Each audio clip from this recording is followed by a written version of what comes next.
welcome to MCM Comic Con. First day, my name is Pete Beckett, I'm from the Rapid Reviews Radio podcast, and I'm joined by two guests, friend of the show, Miketendo. Hello there. And our editor and clip maker, Nana Marfo. Hello everybody. And today what we're going to do is we're going to discuss whether or not the AAA video games industry is about to crash and whether or not the indie games industry can replace it. So first of all, I just want to let everyone introduce themselves. So I'll start with myself. My name's Pete Beckett, as I said. I've been a review writer for Rapid Reviews UK for probably about 6 years. Podcaster and editor for the show. And I've been writing reviews for, like I said, 6 years. And have a vast amount of experience of both AAA and indie games. So I'll pass it over to the other guys. So Nana, do you want to let everyone know? Yep. I am Nana. Hello. I've been writing reviews for games since I was 16, and I got involved in Rapid Reviews in the last 2-3 years. So I've been writing reviews for them, but also been making clips for the podcast and editing highlights, things like that. And I enjoy it quite a lot. So. Hi there, I'm Mike Nolan from Miketendo64. I've been running the websites where we cover news and reviews and all sorts of Nintendo. Miketendo64.com. I've been doing it for over 10 years now. I'm starting to feel my age a little bit with all these games that keep coming out. It's tough trying to cover them all, I must admit. Perfect. So the AAA video game industry that we know is a very lucrative business. It makes multi-billion dollars every year. With various massive industry players such as Bandai Namco are here today, Square Enix, Capcom, and obviously the big console players such as Nintendo, Microsoft, and Sony. So what we've seen over the last few years is that various degrees of successes and failures, let's say, and we wanted to pose the question, is the AAA video games industry about to crash? So what I was going to do is going to go over some notable examples of some successes over the years and some notable failures. What we'll do then is we'll discuss them and then we can run with it basically, and then we can pose the question at the end whether or not indie games can overtake them. So my first point was Spider-Man 2 from the PS5 and the PS4. We had a budget of $300 million on the video game itself, with most of that, with some of that also including marketing and licensing, and it made sales of about 11 million. So if we look at that, that's about $660 million of raw sales. So given about 300 million of raw profit. But let's compare that to Spider-Man 1 from the PS4. That had $90 to $100 million budget and made 20 million sales. So roughly $1.2 billion. So we can already see that the trend is going down even between the sequel, that actually there is a level of diminishing returns but also ballooning budgets. So we can also utilize another PlayStation game, which is God of War Ragnarok, where the budget was not including marketing, $250 million. That got sales of roughly about 900 million. So we're looking, if we're not including marketing, we'll call that probably about 500 million, give or take. Well, let's look at God of War 3 from the PS4, or PS3 and PS4, including the remaster. It made 9.1 million sales. The budget of that was, I'm just looking at my notes here, checks notes. Well, it made $546 million off a budget of roughly 62 million. So a lot more budget, a lot more profits in terms of that. So just those games alone, what sort of trend would you guys see in that? I would see like a trend of like them spending a lot of money and them not knowing where it's going. Because I know that was the case for like Spider-Man 2, but I think the fact is that they're spending money on a lot of like graphical improvements and things that aren't overly evident, I would say. Whoa, okay. Hello? What's happening there then? Boy.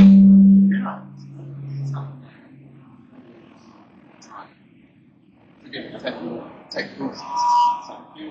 Come on, Mike. Carry on. Yeah, all right then. So it does look like, I mean, obviously after the first game has come out and they've seen the success behind it, it's like, oh, well, you know, obviously you're going to want to make another one, aren't you? So they do that, but then, I don't know, I mean, a lot of people buy games from day one. I, for example, as a big Nintendo fan, I always buy Nintendo games day one. But there are a lot of people that sort of hold off, wait for a sale, but unfortunately that never happens with Nintendo games, almost never. But when it comes to like games like Miles Morales, Spider-Man Miles Morales, and you know the other games, some people do kind of wait a little bit more, especially with sequels, because they already know what they've got with the first game. So I don't know. It's yeah. Yeah, a lot of that is also taken into account the searches that I did on that. That includes lifetime sales, so that's obviously included sales that were made after the fact that games go down. And also you have to calculate in the fact that games have also gone up in price too. So whilst you can look at God of War 3 and say, okay, it made more budget, made more money back, it was also less of the price. So we're looking at diminishing returns still even with that, unfortunately. So just to say that I'm not just picking on Sony here, let's go to Microsoft. Because God of War on the Xbox 360 cost roughly $10 million to make. And at the time of obviously doing this, made about 6 million in sales, and that's only the 360 version. So that's about roughly $300 million in sales. So that is a net profit of roughly 200 million. Obviously led on to going to become the massive series that it become. And we've noticed as well that there is some degree of diminishing returns even on that series, because Gears of War 5, whilst the sales numbers are not reported, did roughly have 60 million to produce. And the sales numbers are mostly not there because of Game Pass. And because after the Xbox 360, unfortunately Microsoft stopped reporting their sales. I think we might know why. And that was mostly probably because the Xbox One generation was not exactly strong for Microsoft. But I want to talk about a couple of notable failures as well within the video games industry. And forgive me if you don't remember this game, because I think a lot of people don't remember it. Concord. So, for those who don't remember what Concord is, you're forgiven. Nobody really does, unfortunately. It was a game that came out in August of 2024 and was decommissioned in August of 2024. The game took 8 years to develop at a cost of roughly $400 million. It set up a studio and closed the studio as a result. Any guesses on how many sales it made? I'm gonna say like probably 5 million, honestly. 5 million is a generous estimate? I would probably say around about 3 million, but how much of them went back? How many people they back in their copies? Shall I open it up to the floor? Any shouts? Under 1 million? Richard? Under? Anyone else? Sorry? Two. We have two. Do we have 3 over here? Do we have 3 over here? 3, 4 million, 5. This is not an auction. Going once, going twice. 1 Pete, how much? Okay. You're all wrong, unfortunately, but actually the closest without going over is 2. Hey! 25,000. Oh. At the time of reporting, it's obviously 25,000. Like I said, it led to the studio being closed not long after being decommissioned as a live service game. Another one from this year, Mind's Eye by Build a Rocket Boy. So this was the ex-GTA developers who formed their own studio and developed a GTA-like game. Came out this year. Rough development costs? Let's say 15 million. 50? 15. 15, okay. Nana? Even though it's a GTA, like I would not be surprised if they spent like 300 million or something like that. Okay. Any takers? Anyone? Okay. 500 million. and so far has achieved sales of 250,000. That's a big old boy. And they're currently going through a lawsuit at the moment with some unfortunate employment practices. So not a very good state of play for the video games industry, let's just say. So looking at those sales numbers, and that's obviously some successes, some failures, let's be honest. And I've kind of cherry-picked a few examples here and there, I'm going to be honest. There are probably a lot more successes out there than there are failures, but the failures are very notably massive failures. So, in that respect, what would you see as the, like I said, the ever-growing trend from that instance?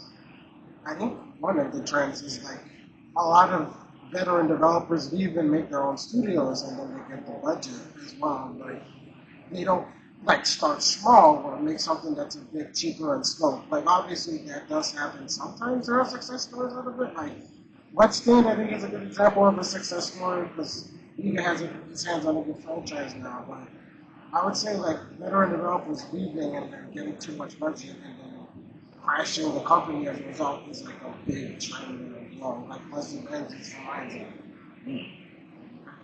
I think a lot of the times, especially when you have like it's the ex-GTA developers, and it's like okay, well we're going to create our own studio and we're going to create our own game and we're going to try and use the weight of the GTA franchise behind us and say, hey, guess what? We created this game. Come and buy this one now, and then it falls flat. And another possible example, which has fortunately redeemed itself, is ukulele, or ukulele. I mean, after the Kickstarter, which was very, very successful, but for some people it's a bit lackluster in terms of gameplay. It's like, okay, we're hyping this up as a rare rival, and I thoroughly love Banjo-Kazooie on the Nintendo 64, possibly one of my absolute favourite games ever. And then playing ukulele, I enjoyed it, but it just did not quite live up to the hype in terms of gameplay and the characters. But this time around, they've really, really gone back to work on the game. They got back to cooking it, and it's been spectacular. I've absolutely loved playing through the game, and I can't hype it up enough. Yeah, I can't disagree with that, but I also don't agree with the fact that a game that's 8 years old has been remastered. Even if you give it the tint of, let's rename it something else. Oh, like The Last of Us Remastered 1, Last of Us Remastered Part 2, remastered. Yeah. Sorry, The Last of Us Part 1 remake, remastered on PS4, remade on PS5, yeah, I agree. I'm starting to get the feeling it's not The Last of Us. It's definitely not. It's the many of us. But I could also go into console sales on this one. Unfortunately, we can talk about Nintendo. Nintendo are probably out there on their own in that respect because of the Switch being a massive success, their platform itself being mostly exclusive. They don't go anywhere else, so we can obviously use diminishing returns in that respect. But let's look at it in the terms of Microsoft recently increasing the price of both Game Pass and increasing the price of their consoles. Sony also increasing the price of their consoles across various regions of the world, despite the fact that in years gone by, we would have notable reductions in the price, especially 5-6 years into the generation. So what do you guys think of the growing trend of console prices ever increasing, or the increase of subscriptions as well? It's just been all across the board for me. I will say Microsoft is very much in a uniquely bad position for me because it just seems to be bad PR over and over and over again for them raising the prices, but I don't see why you should do that, especially the new stuff that's coming. We're hearing rumors of the PS6 already, honestly. So I think it's a good idea if it's they just lower the price when they can. Yeah, I mean, we're seeing consoles constantly increasing in price. We're also seeing video games constantly increasing in price, and this was even before the tariffs.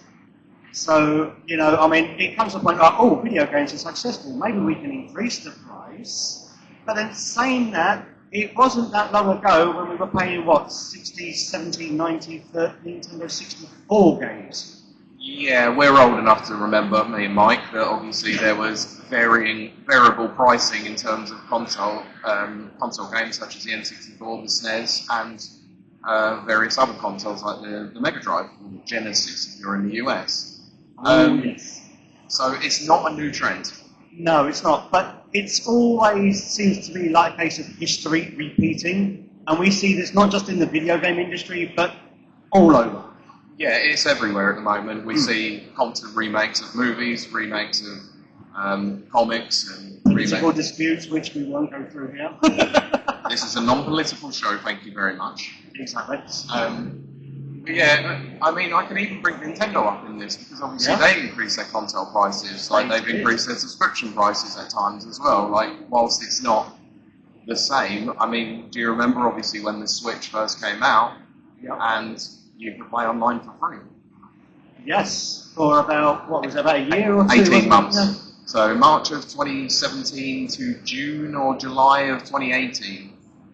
I mean, there's certainly some improvements they can make to the Nintendo Switch Online. I mean, obviously at the moment you do have the family plan, which you have about 8 people on, which does bring the cost down a lot. But the only thing you've got like advertising is the fact that they release Nintendo 64 games and Nintendo NES games and the SNES and all this, and it's like, that's great, but we've already had like that on the Wii U Virtual Console, and, you know, give us some of your... I mean, they're doing the trial thing at the moment, where you get to play a game for about a week, and then it's like, well, now you can buy it if you want. It's like, well, no.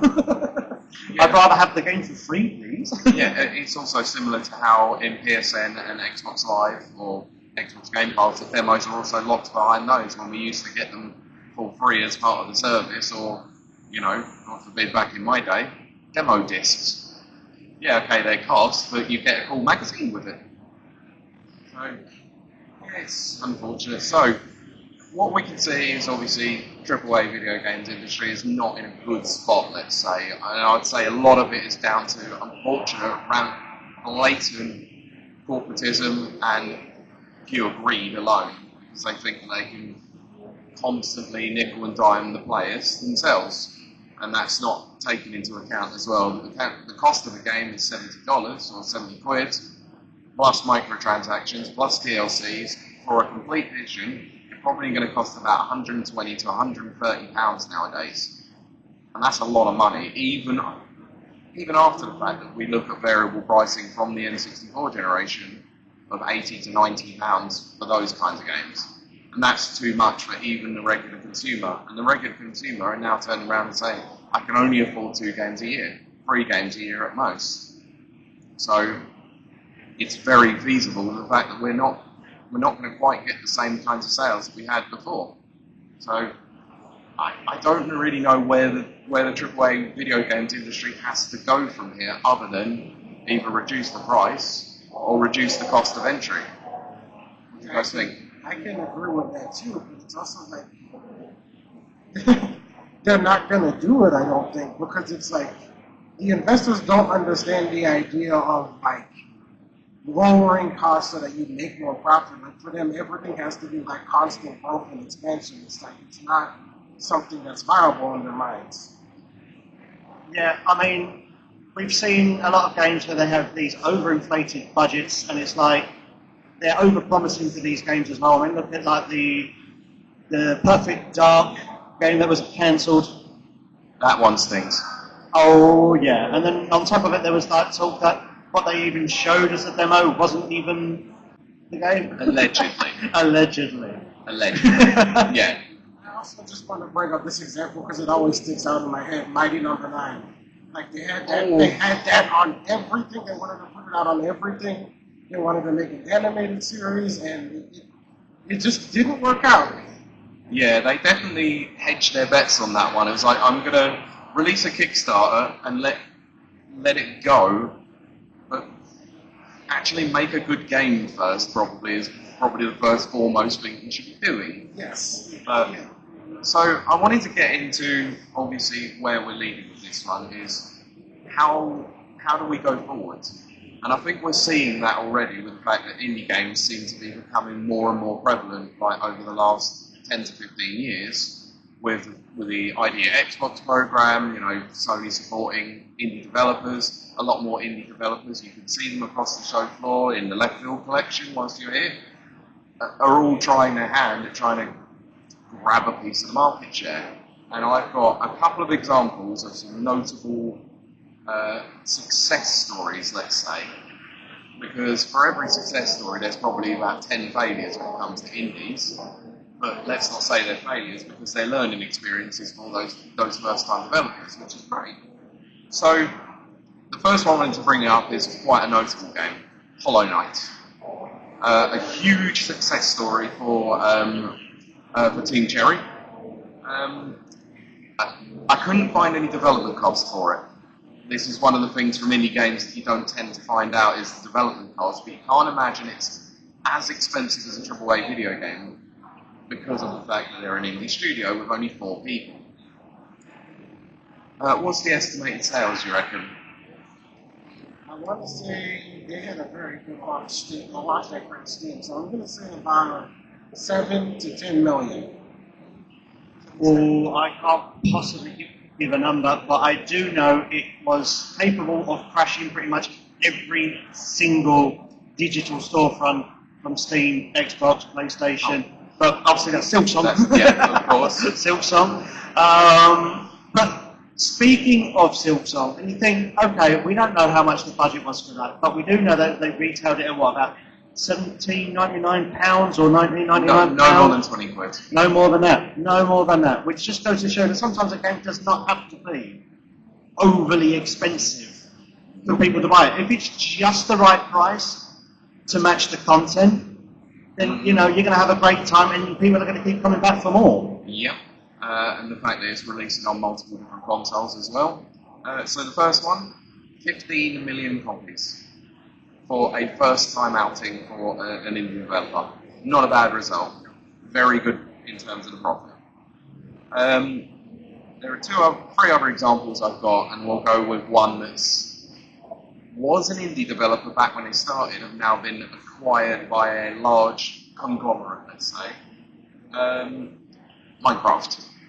Probably one of the biggest franchises in the world now, as a multi-billion-dollar industry itself. 350 million sales to date, which is a fair chunk of change. Plus, of course, now got a sequel movie in play after nearly hitting $1 billion at the cinemas. Stardew Valley, everyone's favourite indie game, let's say. 41 million sales across all platforms. And the last one, a notable favourite of mine, and is available on literally everything, Terraria. I'm going to ask you, since 2011, how many sales? That's actually a pretty good question. I'm going to say, I'll go with 5 million, honestly. I'll probably go down. Oh, I'm going to say 10. Why not? 10 million? Yeah, why not? Do we have anyone else who knows? Anyone in the audience who knows? Shout out. 60 million. Wow. It is one of them, apart from obviously Minecraft, it is the most successful indie game of all time. I think that was like made by one guy as well. Yeah, it was made by one guy to start with. Relogic now probably only has a handful of people in their studio constantly pushing updates. That game is now 15 years old and still going. And available on every single platform. It's currently on sale on Steam for probably no more than about £5. And probably on Switch as well, I think it's about £7-8. So the price of entry is clearly a lot lower than what it should be for everything else, and clearly is encouraging sales. But it's the level of support that they constantly have for their fans, and the constant mapping of their roadmaps and their community interaction that clearly is what's engaging with the rest of the community. And I think that's what the AAA video games industry is lacking at the moment. They're not looking at the player base as a player base and an enthusiast, they're looking at them as a number on a spreadsheet. So what do you think that the AAA video games industry needs to learn from the indie scenes. The main thing is just taking risks. I think that's the big thing. They need to like put more creative ideas out there and maybe like take risks with like new IP or like dormant IP. Because like for as good as a studio like Capcom is doing, they like have a lot of IP they don't want to use, like Mega Man or Breath of Fire, and they're bringing things like Onimusha and Okami back, but it took us a while to get there. Like, let's be honest. Yeah, I agree. I'm still waiting for a Dino Crisis game whenever that's ever gonna happen. Why would you say that?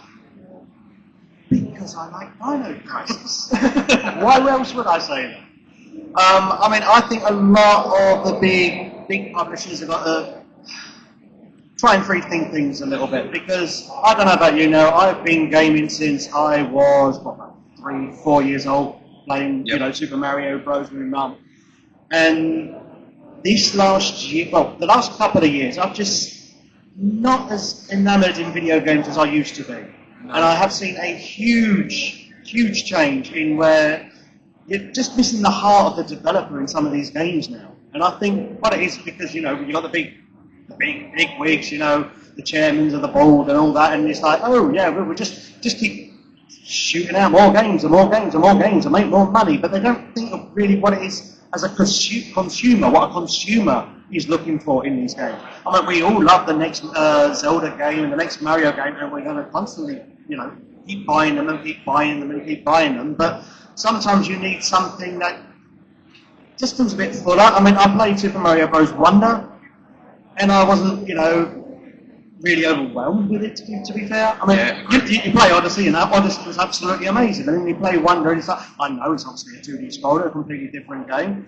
And then also the games that come out, Donkey Kong Bonanza, which was, I think, overly hyped now. I mean, and I'll possibly say that after playing it, because in the beginning it's like, oh no, this is going to be really, really good and really, really great, and I do quite enjoy the game myself.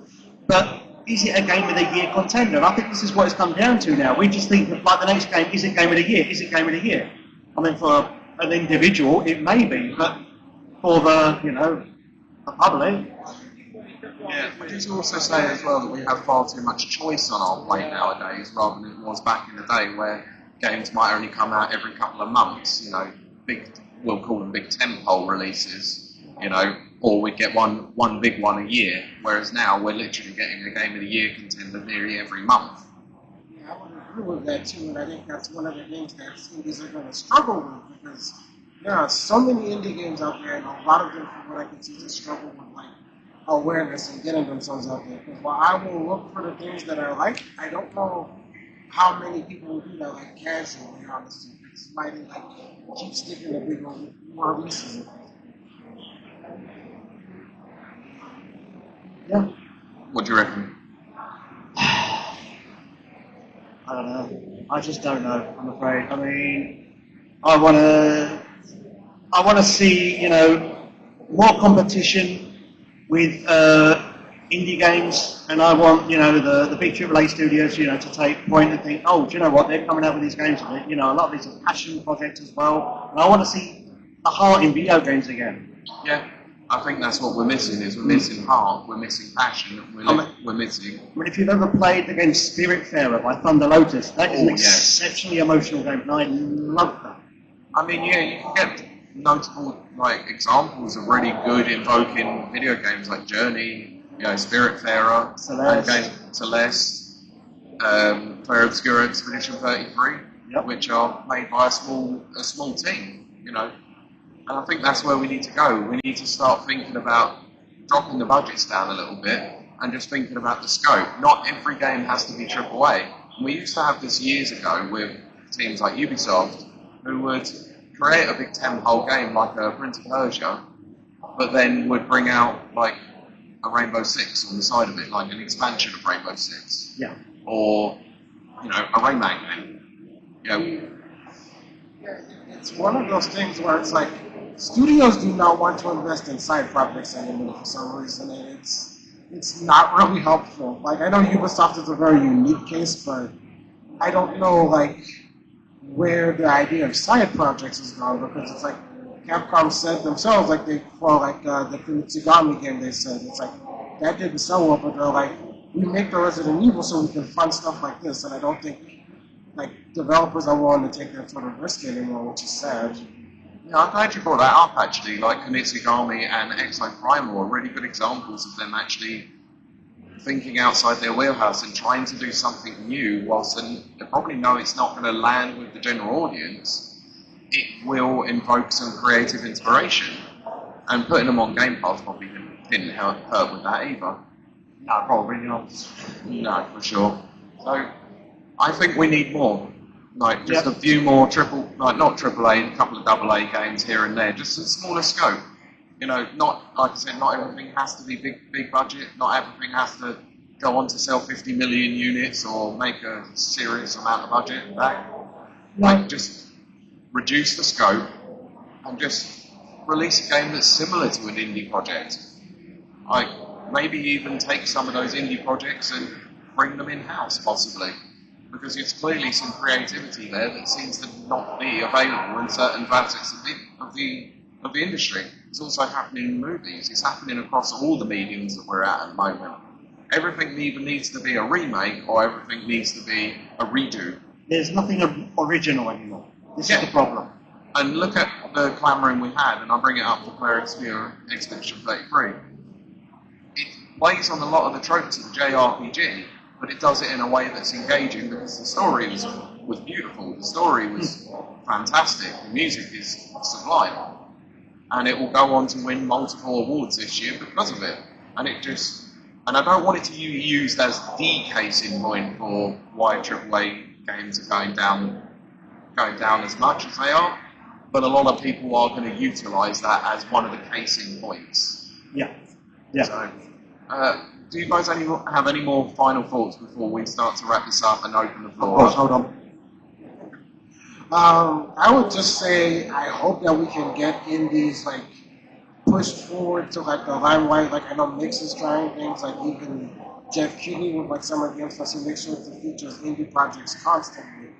So it's like I hope that comes in, but I hope like if we don't get a crash, I hope that they at least reconsider some projects as well, because I would argue that the majority of studios that aren't considered like side projects or more creative projects are probably going to be the ones that go down first, I would argue. So yeah, that's my. Yeah, obviously it is, I mean, not so much about cutting costs, but bring the cost of development down. You don't need to have, the next generation graphics for a game to, run well and be fun. I mean, obviously, if you've got a fun story, fun characters, and, just something interesting for people to, invest in, basically, it doesn't have to be the next big quadruple A game, which is then actually just an interactive experience because it's all cutscenes after cutscenes after cutscenes, and then, maybe a quick time event, and, wait, there's another cutscene. Yeah, I agree. I had a point, and I've kind of forgotten it, but it's fine. Don't worry, me too. We're old, it's fine. We remember the good old Back days. in my day! Yeah. That was the point, is actually, I think a lot of games need to come out finished, because we tend to have a bit of a problem with games not coming out finished. They're either Pokemon Legends. Yeah. They're either coming out as, not really on the disc, or day one updates, and even then they're not performing to the level and scope that you would like them to be. So that's what I would like to see for the AAA industry to recover, is to remember to bring out a game that works. I would also say, like, bringing up Pokemon, you have to find a balance, because Pokemon is developed on the cheap so that they can, like, make as much money as possible, but the game's quality has arguably gone down drastically, I would say. So I would say, like, finding a balance there is important too. Oh, for sure, yeah. Like, you can look at a case in point with Pokemon and see the graphical style of it hasn't really changed in at least the last 10 years, even between multiple different changes in consoles. And yeah, it's a real shame, because Pokemon is a series that we all love, and we all want to love, but it's hard to love. It's like a stepchild. Yeah. But it is what it is. So I think that's going to close us out, basically. So what we'll do is we'll open this up to anyone who might actually have some thoughts themselves. So if anyone wants to come and join us, if they have some thoughts. If not, then we'll close. So. No, well, I do want to take the time to thank everybody who actually came and sit down and listened to this panel, even if you're just here to check your phones or, you know, just have a breather, because, yeah, this place is big and I don't blame you. My legs are aching. We're old. We remember what it's like. So, yeah, thank you very much for coming to everyone. have a sit down with us and at least listen to us ramble about video games for a while, because we clearly love them. We clearly want them to survive. We want them to thrive.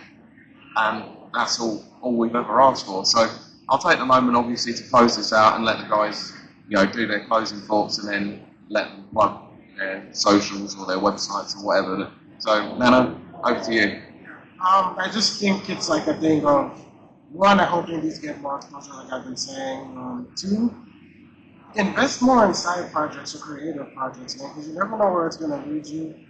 Make new IPs, bring back old IPs, and it's like, you know, like, have heart and don't be ashamed of what you're doing. Like, if you're like trying to make a game, I wish that's where the industry would go, honestly. But time will tell, and that's the only thing that I can say really. But if you want to find me, you can find me on Twitter, Nana_Marfo, or Marfo blogs, where I talk about like video games and indie games and anime and things like that. Also, I would be a little bit reminisce if I didn't do this, but shout out to Kyla. She couldn't be here today, but she's like a big co-host of ours, so yeah, shout out to her.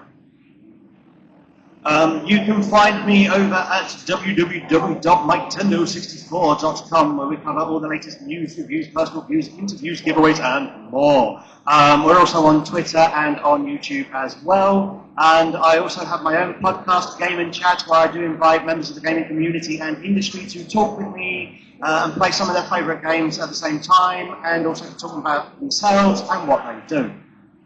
Perfect. Thank you very much, guys. So, if you've enjoyed what you've seen and what you've listened to whilst you've been on the show floor, you can check out the Rapid Reviews Radio podcast on Spotify, iTunes, or Apple Podcasts, or on YouTube and Twitch, live streamed every Sunday at 7:30 p.m. UK time.